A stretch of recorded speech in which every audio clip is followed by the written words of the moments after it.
बिस्मिल्लाहिर्रहमानिर्रहीम, अस्सलाम वालेकुम, वेलकम टू माय चैनल दावत इस्लाम। मैं हूं आपका दोस्त शफकत अली ऑफिशियल। उम्मीद करता हूं कि आप सब लोग ईमान के आला दर्जे पे होंगे।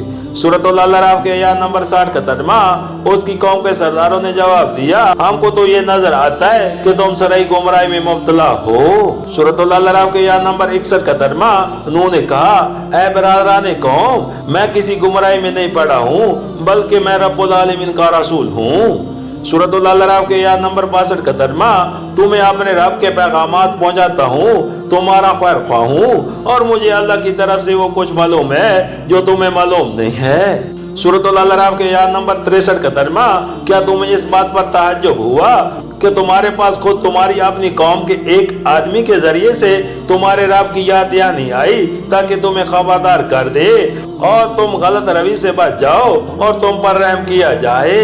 सूरतुल अराफ आयत नंबर 49, ये मामला जो हजरत नूह इस्लाम और उनकी कौम के दरमियान पेश आया था, बाइना ऐसा ही मामला मक्का में नबी करीम सल्लल्लाहु अलैहि वसल्लम और आपकी कौम के दरमियान पेश आ रहा था। जो पैगाम हजरत नूह इस्लाम का था वही नबी करीम सल्लल्लाहु अलैहि वसल्लम का था। जो शुबहात अहले मक्का के सरदार नबी करीम सल्लल्लाहु अलैहि वसल्लम की रिसालत में ज़हर करते थे, वही शुबहात हजारों साल पहले सरदार कौम नूह अलैहिस्सलाम ने हजरत नूह इस्लाम की रिसालत में ज़हर किए थे।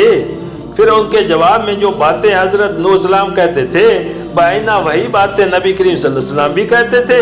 आगे चलकर दूसरे अंबिया इस्लाम और उनकी कौमों के जो किस्से मुसलसल बयान हो रहे हैं, उनमें भी यही दिखाया गया है कि हर नबी की कौम का रवैया अहले मक्का के रवैये से और हर नबी की तकरीर मोहम्मद सल्लल्लाहु अलैहि वसल्लम की तकरीर से हो बो मुशबह है। इससे कुरान अपने मुखातबों को ये समझाना चाहता है कि इंसान की गुमराही हर जमाने में बुनियादी तौर पर एक ही तरह की रही है और खुदा के भेजे हुए मुअल्लिमों की दावत भी हर ऐद और हर सरजमीन में यकसा रही है।